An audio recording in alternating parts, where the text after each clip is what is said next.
നിങ്ങൾ യുകെയിൽ ഒരു used car വാങ്ങുമ്പോൾ ഓർത്തിരിക്കേണ്ട 5 പ്രധാന കാര്യങ്ങൾ. 1. കാർ വിൽക്കുന്ന വ്യക്തി പറഞ്ഞ അതേ വാഹനം തന്നെയാണോ എന്ന് ഉറപ്പുവരുത്തുക. അതായത് കാറിന്റെ make, model, colour, registration number എന്നിവ ശരിയാണ് എന്ന് ഉറപ്പുവരുത്തുക. 2. കാറിന്റെ MOT ടെസ്റ്റിന് കുറഞ്ഞത് 6 മാസമെങ്കിലും വാലിഡിറ്റി ഉണ്ട് എന്ന് ഉറപ്പുവരുത്തുക. ഇത് നിങ്ങൾക്ക് ഗവൺമെന്റിന്റെ വെബ്സൈറ്റിൽ പരിശോധിക്കാവുന്നതാണ്. 3.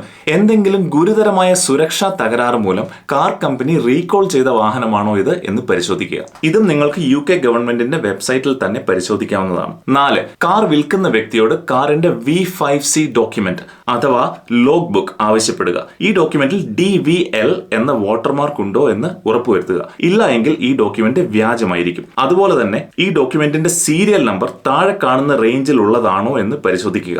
ആണെങ്കിൽ ഈ ഡോക്യുമെന്റ് മോഷ്ടിക്കപ്പെട്ടതാവാം. അങ്ങനെയുള്ള സാഹചര്യത്തിൽ അവിടെ നിന്നും സുരക്ഷിതരായി മടങ്ങിപ്പോവുക. കാർ ഇഷ്ടമായില്ല എന്നോ 1-2 വണ്ടികൾ കൂടി കണ്ടതിന് ശേഷം മാത്രമേ തീരുമാനിക്കുന്നുള്ളൂ എന്നോ പറഞ്ഞ് അവിടെ നിന്നും മടങ്ങിപ്പോവുക. 5. നിങ്ങൾക്ക് ഈ കാർ ഇഷ്ടമായി, അത് നിങ്ങൾ വാങ്ങി. പക്ഷേ കാർ ഓടിച്ചു പോകുന്നതിന് മുൻപ് തന്നെ നിങ്ങൾ കാറിന്റെ ടാക്സ് അടയ്ക്കുക, കാറിന് ഇൻഷുറൻസ് എടുക്കുക. ഇത് രണ്ടും ചെയ്തതിന് ശേഷം മാത്രമേ കാർ ഓടിച്ചു പോകാവൂ. കാറിന് MOTയും ടാക്സും ഇൻഷുറൻസും നിർബന്ധമാണ്. ഇവയിൽ ഏതൊരെണ്ണം ഇല്ലായെങ്കിലും നിങ്ങൾക്ക് പിഴയും ലൈസൻസിൽ പെനാൽറ്റി പോയിന്റ്സും ശിക്ഷയായി ലഭിക്കും. ലൈസൻസിൽ 12 പെനാൽറ്റി പോയിന്റ്സ് കിട്ടിയാൽ നിങ്ങളുടെ ലൈസൻസ് റദ്ദാക്കപ്പെടും. പോലീസ് നിങ്ങളെ വഴിയിൽ തടഞ്ഞു നിർത്തി പരിശോധിക്കണം എന്നില്ല.